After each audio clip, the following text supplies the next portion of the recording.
Hello everyone, this is the FPL trio. I am Pulkit, and as always, I am joined by my co-hosts Daniel and Michael. Daniel, how's it going?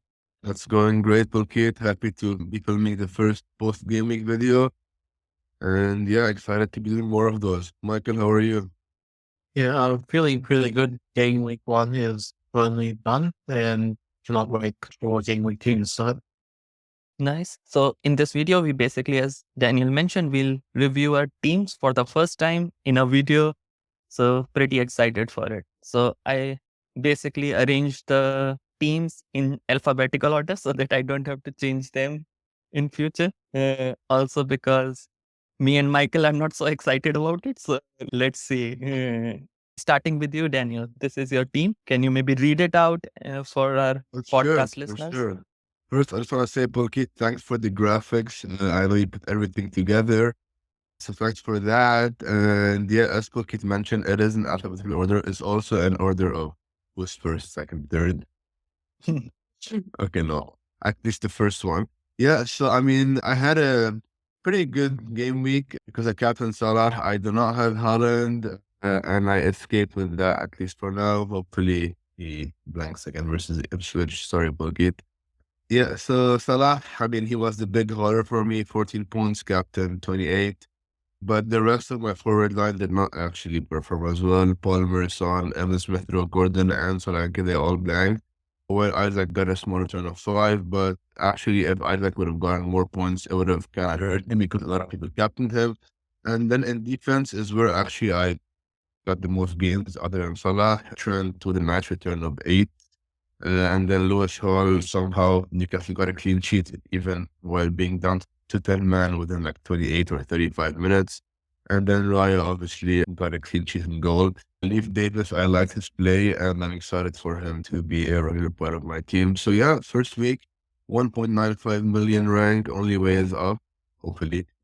And yeah, on my bench, I don't really have bench cover, but I'm fine with that for now because everyone on my team has more or less a starter. Yeah, that's me. I guess it's Michael next since it's alphabetical order. Yeah, maybe we can also look at your bus team before we go Oh, to yeah, of Michael's. course. Yeah, so next week, I think the only change for now is I'm playing Harvard Dulles versus Nottingham Forest. They are playing at home. I'm not expecting them to get a clean sheet, but since Leif Davis is playing Man City, I'm not too sure. I mean, I might change it eventually. And also for the captaincy, it might end up being Son. I know Everton got demolished by Brighton and now Son's playing them at home. So it's going to be close between Son and Salah. And I'm planning, for now at least, to be banking my transfer and trying to accumulate as many as I can. So yeah, that's me. Yeah, looks good. So, Daniel, if I understood correctly, you don't plan to transfer anyone, right? You Not just want this, a transfer. no, next week maybe, but this Mhm. week, this is not in my plans as of Perfect. today, Wednesday. Yeah, I guess I'll bring up something to discuss with both of you when I share my team. Yeah, Yeah, for sure. yeah. All right. Then thanks. Maybe we now go to Michael's team. So yeah, with my team here, not the best week that I would have hoped for, but again, my team is playing for the next 5 weeks. And thankfully I kept Trent in my team and Burn. And they seem to be the best ones for my defense.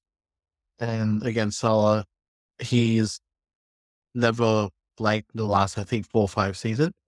And being a Liverpool fan, I should have captained him instead of Isaac.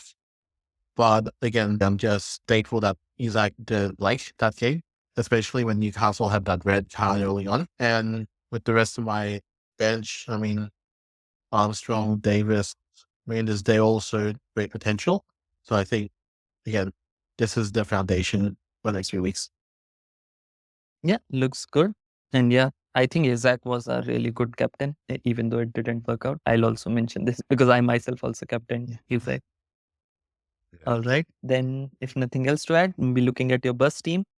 Yeah. So with my bus team here, the only two changes I made was Castigan I put in and Armstrong in for Gordon and Michael. And the reason why I put Gordon on the bench is because of his away record.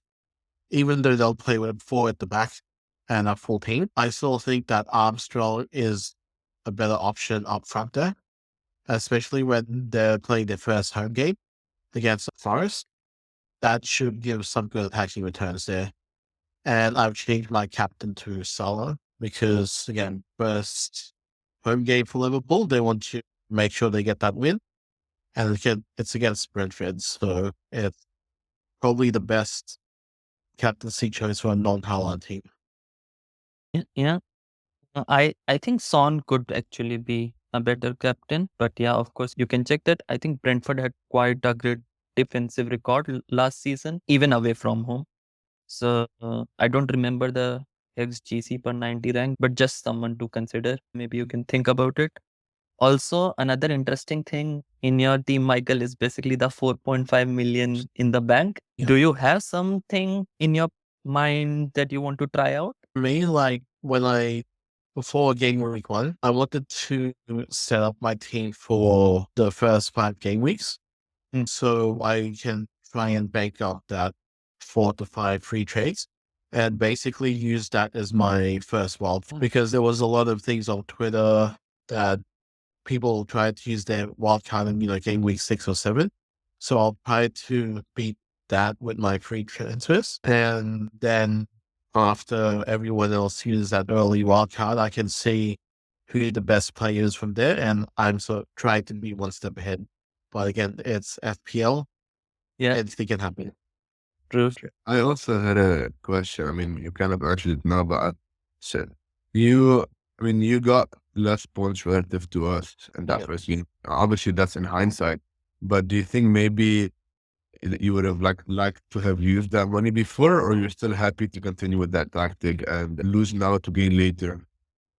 In hindsight, the only thing I would really change would have been my captaincy option and have it at Salah instead of Isaac.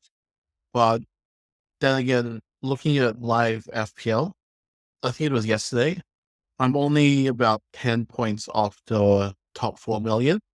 And I'm only about 30 to 40 points off the top 100,000. So it's not really that much difference, for the early season.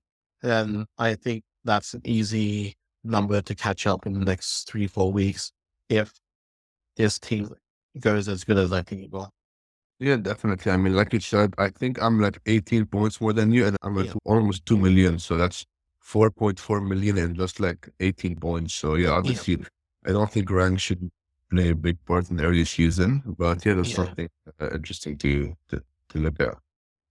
Yeah, completely agree. Yeah. And to be honest, both me and Daniel didn't know that you have this much in the bank just by seeing the Yeah. team. When you said your team, I'm like, wait, I'm sure he must have money in the bank, right? Oh my God. One of the other reasons why I have that much in the bank is because it allows me to get one premium forward, like a Watkins or a Foden in the midfield.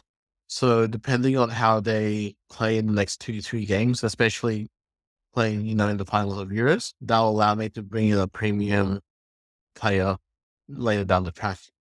Yeah, for sure. Even I just said earlier, like you're banking on like Nkunku and Kamara to be doing good. So if they're doing great, I mean, you have a great team with 4.5 million in the bank. So yeah, hopefully they turn it up next game so that you benefit from that.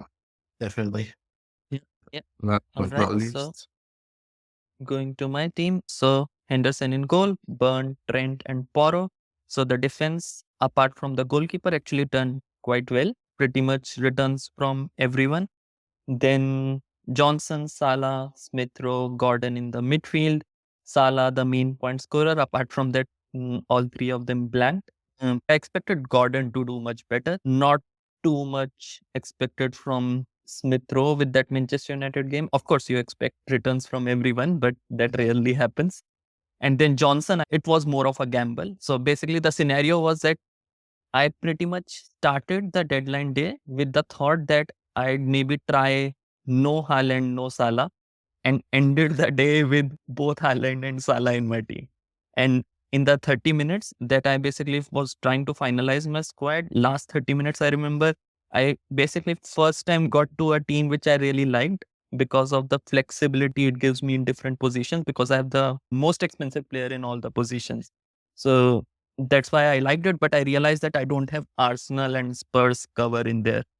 And so that's why I got Johnson in there, just to get that Spurs cover, because I really expected that Spurs Leicester game to be like a very high scoring game. And I also saw this black box video where they stated that Johnson tends to have a plus zero point 0.6 in the XGI when playing against the bottom 8 teams. So that was my reason to just go for Johnson. Kulusevski and Madison didn't look that exciting. But going ahead, then I have Muniz, Haaland and Isaac in the forward position. Again, quite happy with what I have. Isaac captain. I don't repent that at all. I didn't expect Salah to do this well. I expected him to get a return, but not to. And also, I expected Isaac to do much better, because it was just a home game. Southampton promoted team. It felt like it's destined to be a high hauler for Isaac. Yeah, And it could have been, right? If there was no red card. exactly. Yeah, it wasn't the red card. I'm sure it would have probably been quite a high scoring game. Exactly. So pretty happy with everything that is there. And then on the bench, hardly any returns. It's Mikolenko for the Everton cover. Harwood Bailey's, I think he's a fairly good 4 million asset. And Sangare is someone that I got just because I needed one 4.5 million midfielder. And I just picked up anyone. So didn't think too much. At the moment, if I go to my bus team, so didn't change pretty much anything. Maybe I rearrange the order of the bench, but I don't think I'll bring anyone into the starting 11. That pretty much should remain the same. And regarding the transfers, I'm planning to roll the transfer, but this is something now I want to discuss with the two of you and maybe get some advice there. I'm actually a bit concerned about two players in my team. One is Johnson because of the minutes. I'm not sure if he plays, but more than that, Smith Rowe. He actually played quite deep and his shots were zero, XGI zero, everything. He doesn't look like he'd get something, but I know from the past that his numbers don't show up and he still returns. So I just want some advice. Should I move somewhere from Emil Smith Rowe or just stick around with him for now? I mean, I also have them, and I'm gonna stick around. I mean, at least just for a couple more games, you know. Imagine the moment that he returns. I know he's playing Leicester at home. That doesn't mean he's gonna be playing that much in front, but at least in my case, I'm happy to hold and see, because anyways, he's 5.5 million, and he's not that big of a gamble, you know. So I would say hold. But if you're thinking of transferring him out, who are your options? Like, who are you thinking of getting in? So I still have to look into it, but I can also see if Minte from Brighton is fit, probably him, but I wouldn't definitely do more than a transfer. So it would be a 5.5 million or lower than that. If Villa had a easier fixture, I would have probably moved to Rogers. I think he looked quite good. But because Villa have the toughest fixture in Arsenal, so even that is not an option. Yeah. But yeah, I think for Smith Rowe, you should definitely keep him. The main reason why I think is because of his fixtures. His next 4 games, 3 are at home and only 1 away. And Fulham is playing 2 promoted teams in the next 2 games. Most likely, I think he's going to be pushing forward a bit more. As in that first game, they were playing Manchester United. I know in the last few years they've been on the decline or not really as good in the attack. But for like a middle ranked team against, big team like Manchester United, they probably want someone that had a lot of experience in Smith Rowe to be handling that midfield. Yeah. But against 2 promoted teams and in the 3 home games, he should be able to push forward more. So yeah, probably keep him and Johnson. I mean, it's early days. There's no, you're not going to lose too much if you do keep him against. And considering how Everton played last game, there should be hopefully a return in this one. Yeah, exactly. Yeah. I also want to roll because it would be good to have these 2 transfers. By the way, when you mentioned these Fulham's fixtures, I remembered I also thought of making that sideways switch of Smith Rowe to Andreas Pereira in Fulham, who looked actually much more. Yeah, he was But more. yeah, That's true. But yeah, I mean, as a whole. I mean, it's possible that Pereira does gonna return next game and Smith throw blanks, but personally, I can live with that. Yeah, especially early in the season, you don't really want to make too much sideways trades because there might be a big injuries to say to Muniz or Gordon, and then you need to take the hits for next week. Yeah, and especially in this season when we have these 5 transfers, being able to accumulate that, I think hits would be much lesser. So maybe taking a hit would be more penalizing than it may have been in the past season. So yeah, I also agree with you guys. Yeah, thanks for that insight. So I'll also probably roll, and yep, we'll see how it goes then. Right, then thanks for watching. Please like, subscribe, and share this video, and also suggest some ideas in the comments. Thank you.